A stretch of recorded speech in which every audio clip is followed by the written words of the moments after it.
Ya estamos aquí para continuar con esos ejercicios o clases sobre lo que es la introducción al álgebra.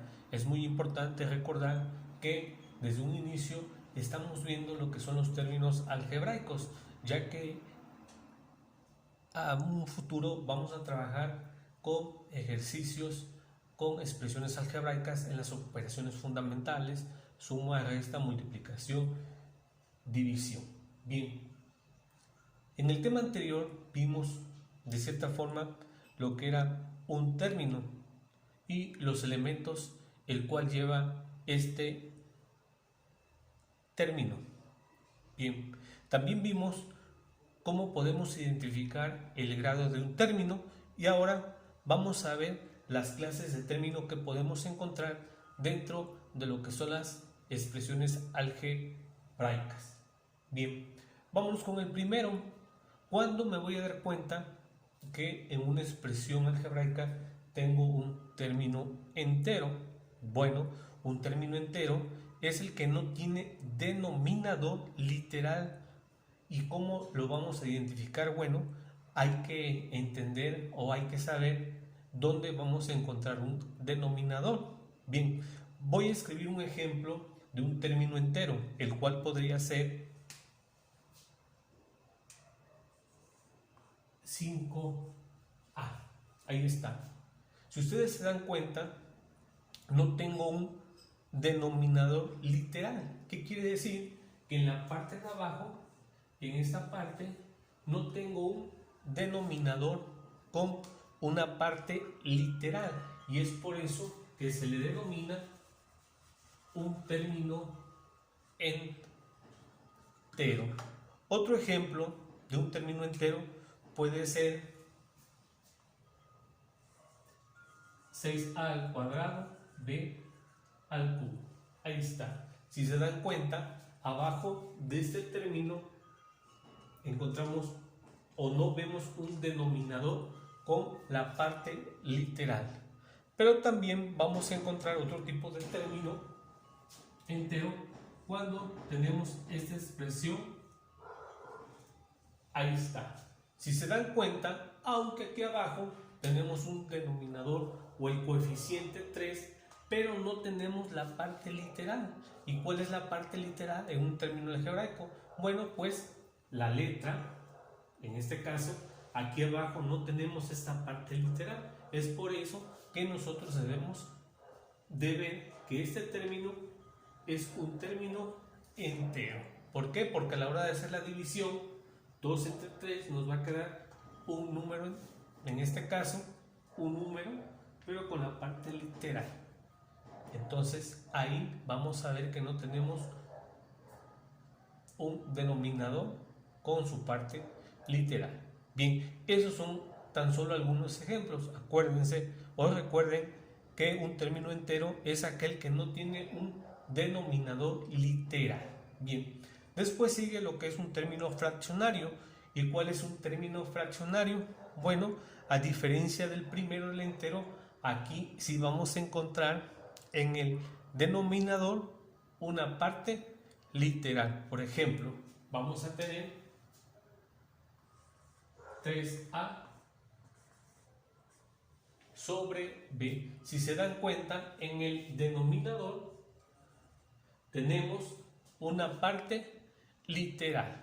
Otro término fraccionario podría ser a sobre 4b,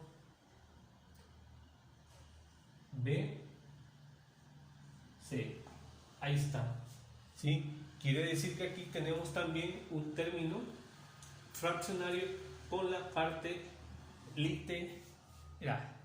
Bien, entonces ven ustedes la diferencia de lo que es un término entero y un término fraccionario. Nada más identificar el denominador. Si en el término entero no tiene la parte del denominador una literal, quiere decir que es un término entero. Y en el término fraccionario, si en la parte del denominador tenemos partes literales, quiere decir que es un término fraccionario. Bien, el siguiente es un término racional. El término racional es aquel que no tiene un radical, como en los ejemplos anteriores. ¿Qué quiere decir? Que para que yo pueda decir que estos términos son radicales, simplemente yo le puedo poner en este caso, una raíz. Vean ustedes, aquí les estoy poniendo yo el radical. Entonces con esto yo podría decir que estos términos son radicales, ¿sí? En caso, si yo se los quito, entonces yo puedo decir que son racionales.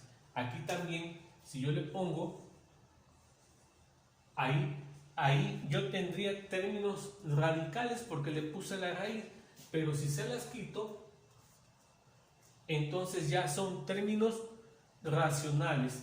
Ahora, a esto nos lleva a que voy a poner aquí 3a sobre b y a 4b sobre c. Términos racionales, podrían ser otros, ¿sí? Son aquellos que no tienen un radical. Entonces, aquí también entra otro concepto. El término radical van a ser aquellas o aquellos términos algebraicos que contengan una radical. Como ya vimos, todos aquellos que tengan una raíz. Bien, ahora, los siguientes son términos homogéneos. ¿Cuáles son los términos homogéneos? Son aquellos que tienen el mismo grado absoluto. Y nosotros ya vimos, bueno, cómo podemos determinar el grado absoluto. Por ejemplo, vamos a poner 4x a la 4y y en este caso 6x al cuadrado y y a la 3. Ahí hay dos términos, son homogéneos porque ambos son de quinto grado absoluto. ¿Y quién me va a decir el grado absoluto? Bueno, las partes literales tienen sus exponentes y se van a sumar. Por ejemplo, esta parte literal que es x, su potencia es 4 y y es 1. 4 y 1 son 5. Entonces, el grado absoluto es la suma de las dos potencias de las partes literales. Al igual que tenemos aquí x y y, 2 y 3 son 5. Entonces, ese término es homogéneo. ¿Por qué? Porque el grado absoluto de los dos términos es igual a 5. Son del mismo grado. Y también tenemos, por último, a los términos heterogéneos. ¿Cuáles son los términos heterogéneos? Son los de distinto grado absoluto. Por ejemplo, tenemos a 5a, que es de primer grado, y tenemos a 3a al cuadrado. Vean ustedes, aquí